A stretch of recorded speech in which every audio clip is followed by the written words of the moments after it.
remercie d'être venus aussi nombreux parce que c'est la première fois qu'on se lance dans une conférence comme ça.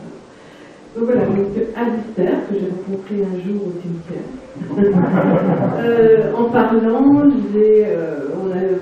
parlant, il a une connaissance des noms, des prénoms et des familles arnétoises assez impressionnantes. Et il m'a dit qu'il faisait son mémoire sur les soldats arnétois pendant la guerre. Donc je lui propose de venir. Et je sais pas, vous avez réfléchi combien de temps avant de me dire oui? Voilà. donc il a accepté vraiment tout de suite et on a trouvé que c'était quand même une idée pour faire revivre un peu cette époque, tous ces soldats qui sont morts, et puis c'est la petite histoire d'Arnay dans la grande histoire aussi qui est très très importante. À cela, on a fait la connaissance de monsieur Jonzo de Thury, qui est un passionné de cette époque et qui nous a mis à disposition son musée personnel. Donc il est venu avec tous ces objets, tout ce qui a trait à la guerre de 14-18.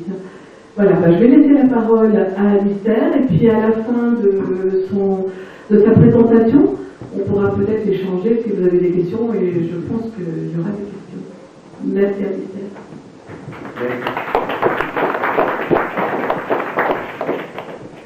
Bonjour et merci à tous et toutes d'être venus ici à ma première conférence sur les soldats arnétois et sur Arnay-le-Duc pendant la Première Guerre mondiale. Alors avant de continuer, je tiens à remercier la municipalité d'Arnay pour m'avoir aidé à faire mes recherches et puis pour m'avoir donné la chance de faire cette conférence.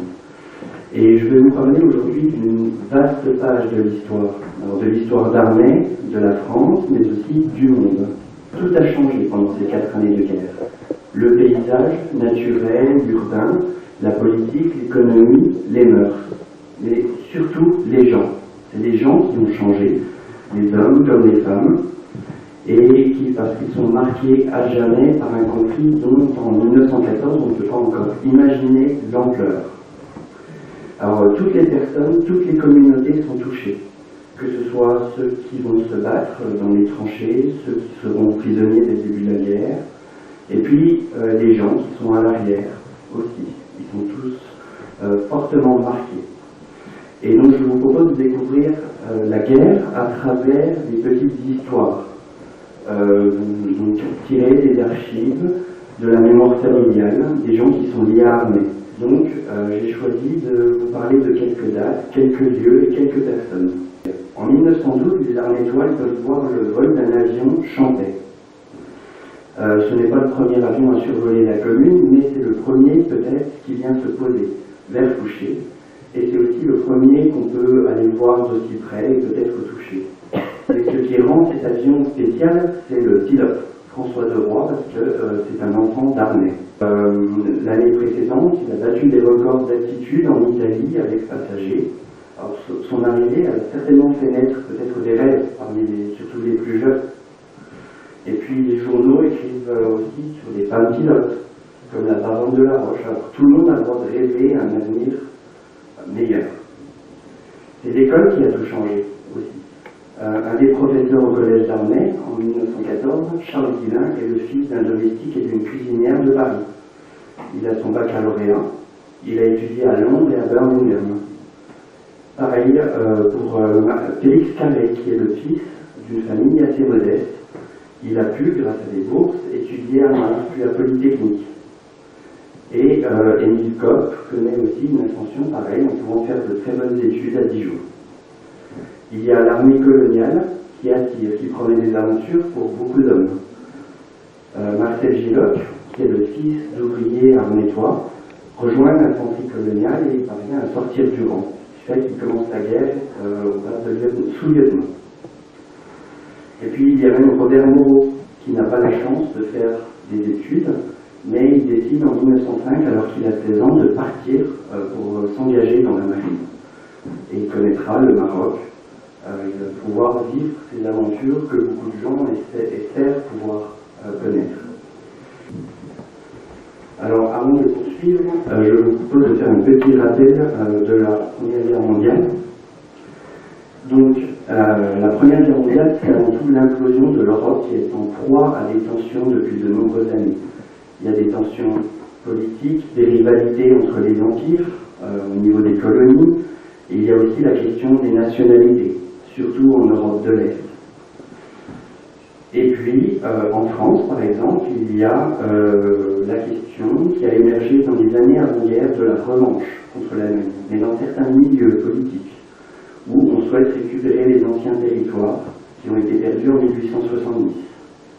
En 1912 et en 1913, les gens ont un petit peu peur, parce qu'il y a dans les Balkans de terribles guerres, des guerres balkaniques. Et donc toute la question des nationalités à l'Europe de l'Est commence vraiment à menacer l'équilibre européen. Et surtout, tout le monde a l'impression d'être agressé par les autres. Le Royaume-Uni est mortifié à l'idée de la nouvelle marine allemande. Et l'Allemagne est persuadée que la Russie et la France veulent la démanteler. Il y a des intellectuels qui prédisent la guerre, mais au fond, la population en France essaie de ne pas trop y croire. Et ce qui met le feu aux poudres, c'est l'assassinat, le 29 juin 1914, de l'héritier de l'Autriche-Hongrie, François Ferdinand, et de son épouse. L'Autriche veut envoyer un ultimatum à la Serbie, en faisant des demandes qui sont inacceptables pour la Serbie. Et donc le 28 juillet, Vienne déclare la guerre, à la Serbie seulement.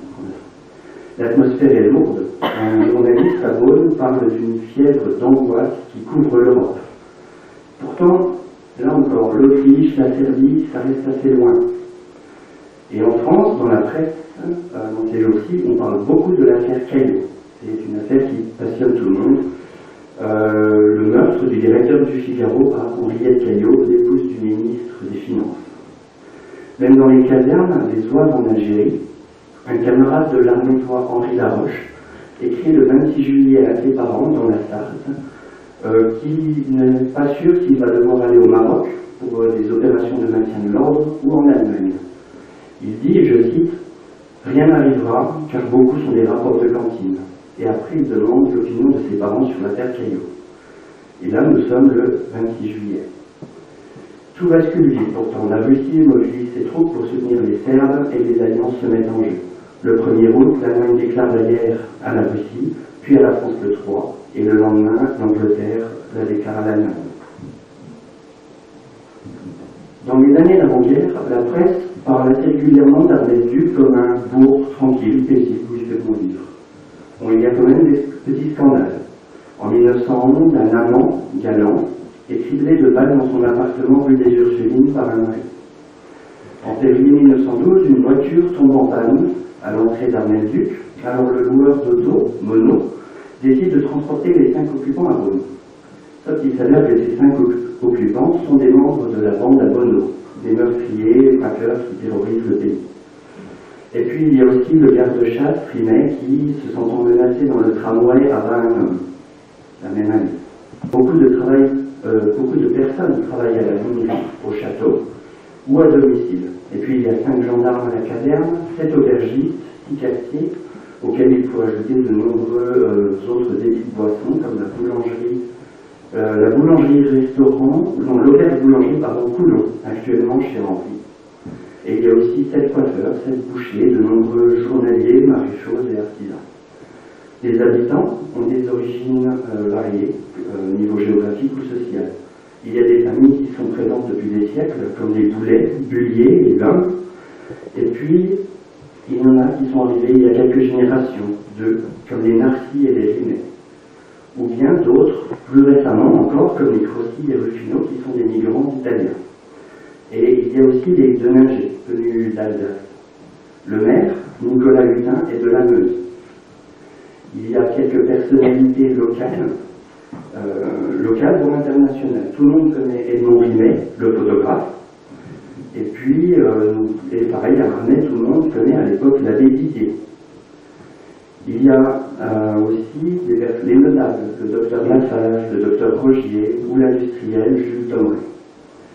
Et puis, au niveau international, il y a le pilote, François Deroy, dont je vous ai parlé, qui commence à être très connu en Italie. Et puis, il y a aussi le sénateur du Jura, Stéphane Pichon, né en 1857 à Arnay et qui en 1911 était ministre des Affaires étrangères. Il l'est à nouveau en 1913 et enfin en 1917 et il participera aux négociations de la paix. Alors, en 1914, tous les Français ont des obligations, les Français et les hommes, ont des obligations militaires qui durent 28 ans. Ils font leur service militaire, ils sont jugés aptes, puis entrent dans la réserve et dans l'armée territoriale. Alors, beaucoup des soldats armétois vont faire leur service militaire à Dijon ou à Beaune, notamment pour l'infanterie avec le 10e régiment d'infanterie et le 27e. Alors là, on a voilà, une photographie de soldats, sûrement vers 1912, du 10e régiment d'infanterie à Dijon. En 1914, environ 23%, donc un quart de la population d'Arnay peut être mobilisée, soit 600 hommes.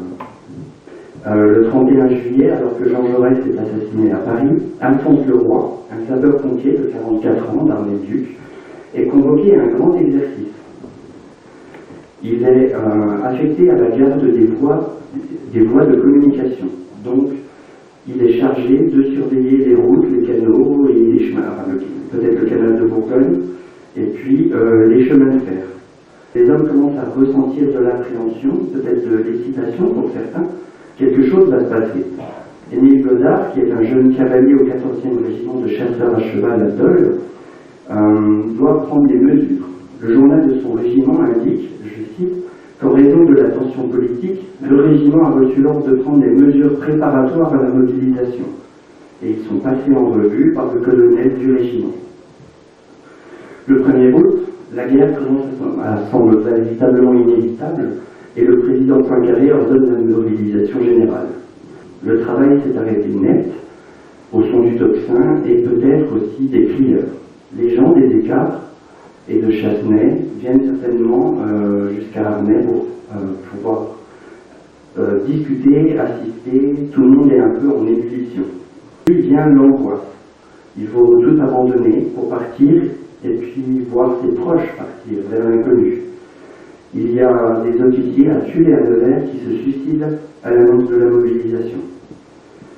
On pleure aussi. Enfin, pas trop pour les hommes, ce n'est pas très bien vu, mais pour beaucoup, l'envie ne leur manque pas. Et puis finalement, on se résigne. Il faut y aller. Alors beaucoup essaient de terminer rapidement tout ce qu'il y a à faire à la maison. Des petits travaux urgents. Pour les cultivateurs, c'est d'essayer de faire les moissons autant que possible, pour ne pas les laisser à leur épouse ou à leurs parents. Siméon Lelièvre, qui travaille au tramway d'Arnay, lui ne doit pas partir, puisque son métier est jugé trop important pour le bon déroulement de la mobilisation. Et puis, finalement, il ne partira jamais non plus à la guerre.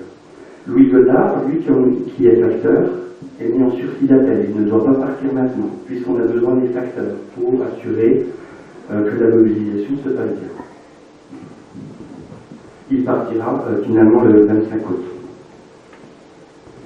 Alors, il ne faut guère de temps pour que des rumeurs folles commencent à se propager un peu partout dans le pays. Même à Arnay, on entend peut-être parler de cette bande de saboteurs allemands en automobile qui terrorisent et sabotent les voies ferrées en Saône-et-Loire. Alors c'est faux, mais on voit des espions partout. Il y a des étrangers qui sont vus avec suspicion. Ils doivent d'ailleurs aller se signaler immédiatement aux autorités. Si une famille a un nom qui ne sonne pas trop français, surtout un peu germanique, on les voit avec suspicion. Alors à Arnay, ce sera le cas des Janssen, des Kopp, des Deninger. Peut-être qu'ont-ils vécu ce sentiment d'être pris pour des espions. Alors à Dijon, où on retrouve beaucoup d'Arnétois, la population essaie de faire la fête. C'est surtout pour se donner du courage, aux militaires et puis à soi-même aussi. Il faut paraître. Même si on a peur, on essaie de ne pas le montrer. Les soldats ne sont pas censés trop boire, mais il y a de l'ivresse. Des cas d'ivresse sont recensés un peu partout à Dijon, parfois dramatiques, puisqu'un soldat, par exemple, est tombé de sa fenêtre, ivre. Et puis, on pourrait imaginer que le jeune vicaire d'Arnay, Louis-Oscar Vatan, a certainement une présence calme et rassurante pour ses camarades, qu'ils soient croyants ou non d'ailleurs. Parce qu'au fond, partir à la guerre, alors que ce soit en 1914, avant ou après, ça fait peur, et c'est normal. Les soldats quand ils ont commencé à partir au fond, sont dans un étrange état d'esprit. D'un côté, il y a la peur normale de l'inconnu, le stress. Et d'un autre côté, tout le monde est persuadé que cette guerre va être rapide, victorieuse. Ce sera l'affaire de quelques batailles, 2 ou 3 grandes charges à la baïonnette. Ce sera violent, mais bref, et puis les hommes pourront rentrer couverts de gloire. Il y a des fantassins qui imaginent déjà des charges à la baïonnette des grognards du Premier Empire. Les cavaliers imaginent les charges de chevalerie. Alors, il ne faut pas attendre très longtemps pour se rendre compte que la guerre, c'est la violence, il y a des horreurs. Les soldats sont témoins d'atrocités en se relant au front. Et pire, c'est quand les atrocités sont commises par des Français contre des Français. Les Armétois voient ces atrocités, peut-être qu'ils participent-ils, je ne sais pas. Alors, et bien sûr, ils entendent aussi parler des exactions commises par les Allemands, qu'elles soient imaginées ou vraies. Les Allemands qui empoisonnent les puits. Et puis, d'ailleurs, les Allemands imaginent aussi que les Français empoisonnent les puits. Et Félix Chopard, François Leroux et Claude Maufroy sont tous les 3 au 57e régiment d'infanterie. Donc, je vous ai montré une photo. Le 13 août, ils arrivent à Belfort et dans les forts aux alentours. Belfort n'est pas très loin d'ici, mais c'est à la frontière avec l'Allemagne en 1914. Et ce même jour, ils vivent leur premier bombardement, qui est d'une très grande violence, qui ne fait pas de victimes physiques dans leur régiment, mais qui est vraiment très très violent. Et c'est un moment que beaucoup de soldats, pour beaucoup de soldats, ce moment va rester vraiment gravé dans leur mémoire. Ce premier bombardement qui est encore inimaginable.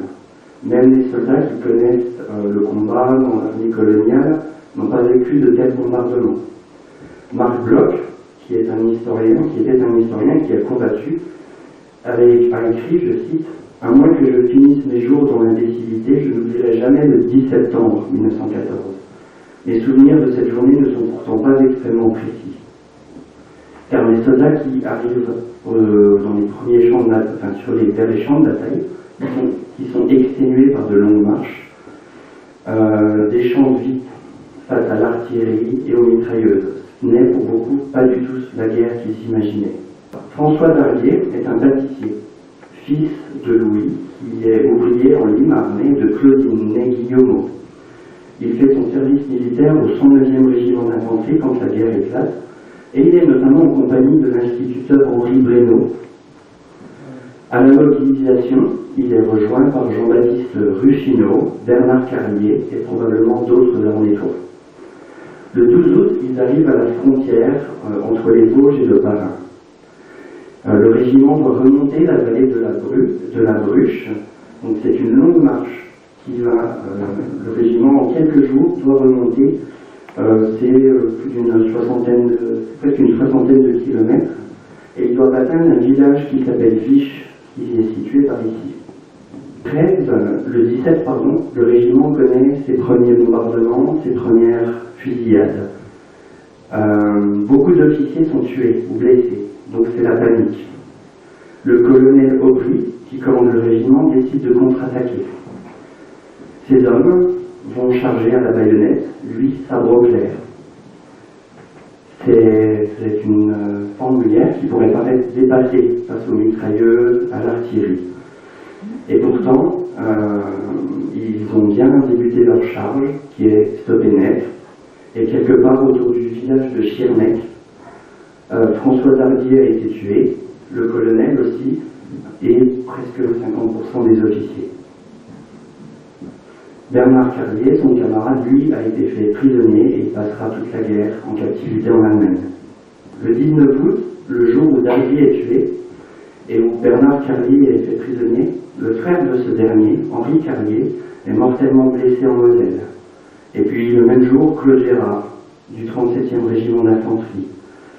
Le 22 août, qui a longtemps été considéré comme la journée la plus meurtrière de l'histoire de la France, titre malheureux maintenant décerné au 25 septembre 1915. Donc ce 22 août, en 24 heures, sous un soleil très chaud, environ 21 000 Français sont tués sur l'ensemble des fronts. Il y a bien Henri Laroche, dont le camarade croyait encore un mois auparavant qu'il n'y aurait pas de guerre, qui est en Belgique, vêtu de son uniforme de zouave. Il doit prendre un petit village qui s'appelle Auvelay. L'assaut est donné à Fumilly.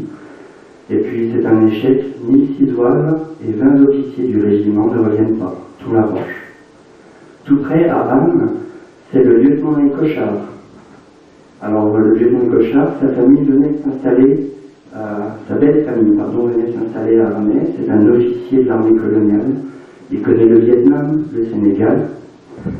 Donc ce 22 août, il est fauché en commandant sa section de mitrailleuses. Ces hommes essaient de le ramener, de l'évacuer, mais ils ne peuvent pas, donc ils l'abandonnent, agonisant. Et puis le 25 août, c'est Jules Martin, un jardinier, qui est tué en Moselle. Il y a aussi la famille Loiseau, alors qui vivait juste à côté d'ici. Vers le Porche, d'accord, merci. Le père est conseiller municipal, et puis d'ailleurs son beau-frère est le colonel Bulot, futur général, qui sera confronté aux mutineries en 1917. Le fils Poivreau, Charles, est un sous-lieutenant au 99e régiment d'infanterie. C'est un jeune officier assez brillant. Et puis le 24 août, il a trompé la mort, puisqu'il reçoit 6 balles dans sa capote, mais n'est pas blessé. Par contre, le 27, il n'a pas la même chance. Et puis il y a aussi Pierre Chalumeau, qui est au 43e bataillon de chasseurs à pied, qui est porté disparu le même jour. Et le 29, la compagnie du jeune François Lanier est complètement annihilée. Alors au mois de septembre, les militaires comme les civils commencent à comprendre que la guerre elle ne sera pas courte. Elle va durer. Le maire, Nicolas Hutin, écrit. Elle va durer de longs mois. Alors il a organisé une collecte de vêtements chauds pour les soldats et il fait appel aux conseillers et puis à tous les habitants pour faire des paquets à envoyer aux soldats. Le 30 décembre 1914, il y en a déjà 18 armés. On a à peine 5 mois de combat. Et il ne s'agit là que des morts dont les noms seront gravés sur le monument aux morts. Il y en a d'autres. La guerre continue et pendant de longues années, les Arnétois se retrouvent sur tous les fronts. Alors le 14 mai, la 10e compagnie du 10e régiment d'infanterie où sert le sous-lieutenant Henri Lhomme voit la quasi-totalité de ses officiers disparaître dans un bombardement. Et le même jour, c'est Claude Arnoux qui se prépare à partir en permission et à rencontrer son nouveau-né. Il est tué. Ils sont à ce moment-là au Bois d'Ailly. C'est un secteur dans les bords de la Meuse, sur les bords de la Meuse, près de Saint-Mihiel. Il y a beaucoup de noms qui sont emblématiques. Le bois Mulot, le Bois d'Ailly. Le Bois d'Ailly, on parlait de ce bois comme un charnier, puisqu'on n'arrivait pas, on ne pouvait pas enlever tous les morts. Et le grand drame de l'année 1915 peut être aperçu dans une seule journée, c'est le 25 septembre. Alors une grande offensive franco-britannique se prépare en Champagne et en Artois. C'est l'offensive de la victoire. Ils observent dans la nuit du 24 au 25 septembre un bombardement titanesque, peut-être le plus grand qu'ils aient jamais vu. Les Allemands, se dit-on, ne peuvent pas résister. Leurs défenses vont être oblitérés et on va pouvoir charger. Sauf que les Allemands ont bien résisté, enterrés dans leurs abris, dans les tranchées. Alors, les 4 soldats, Denager, Dabstad, Godard, Gruet, sont tués tous les 4 ce 25 septembre. C'est peut-être la journée la plus meurtrière pour l'armée, comme pour la France. Il y a quelques années, les chercheurs sont parvenus à établir le nombre de 23 416 Français tués sur tous les fronts en une seule journée. Alors Edmond Lhomme disparaît et sa mère, Claudine Budin, qui habite à Armay, a donc perdu ses 2 fils, portés disparus, dont elle n'a, il me semble, pas retrouvé. Les corps n'ont jamais été retrouvés.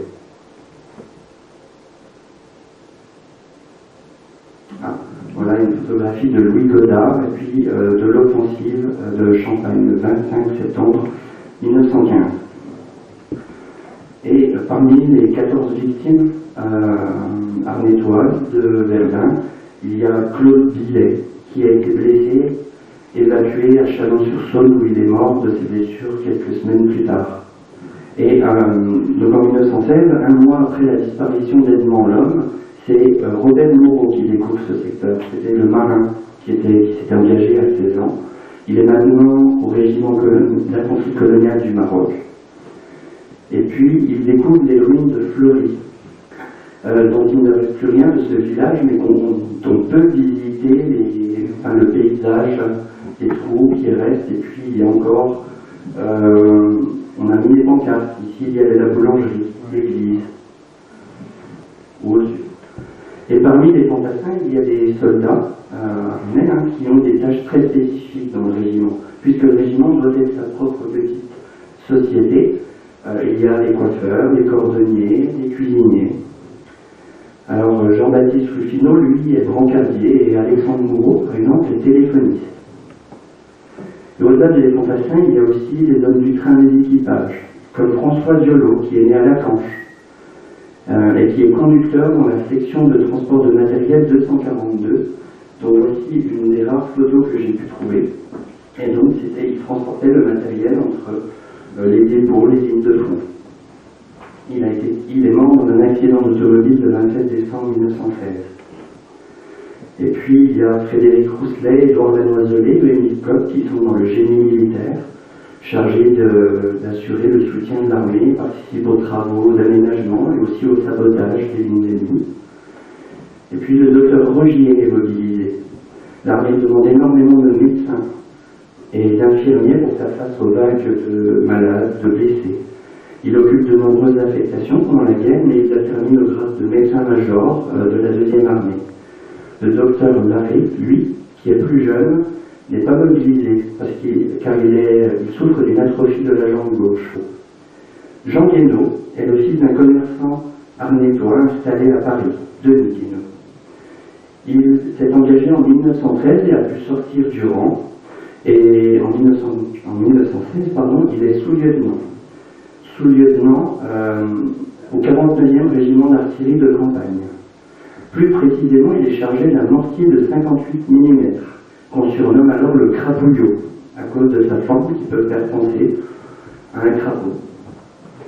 Et les hommes qui la servent on les surnomme les crapouilloteurs. Alors, c'est un mortier qui sert à tirer des projectiles directement dans les tranchées de l'ennemi. Jean Guénaud est un bon officier. Ses supérieurs le notent bien à tous les niveaux, à l'exception faite de ses capacités équestres. Et le 13 mai 1916, il sort 26e sur 221 d'un cours de perfectionnement à l'artillerie. Il retourne au front et il est tué un mois plus tard, le 15 juin, dans l'Aisne. Ils ont vécu à Arnay, mais leurs grands-parents y résidaient. Et c'est ce qui peut expliquer aussi que leurs noms soient inscrits sur le monument au nom.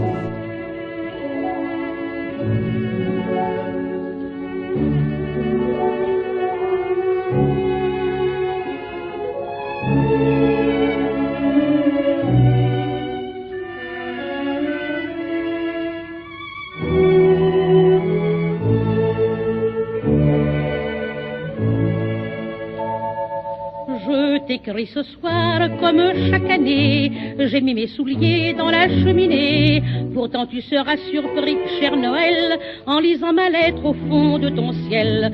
Car je ne veux pas de livres d'images, ni de grands pantins, ni de gros tambours.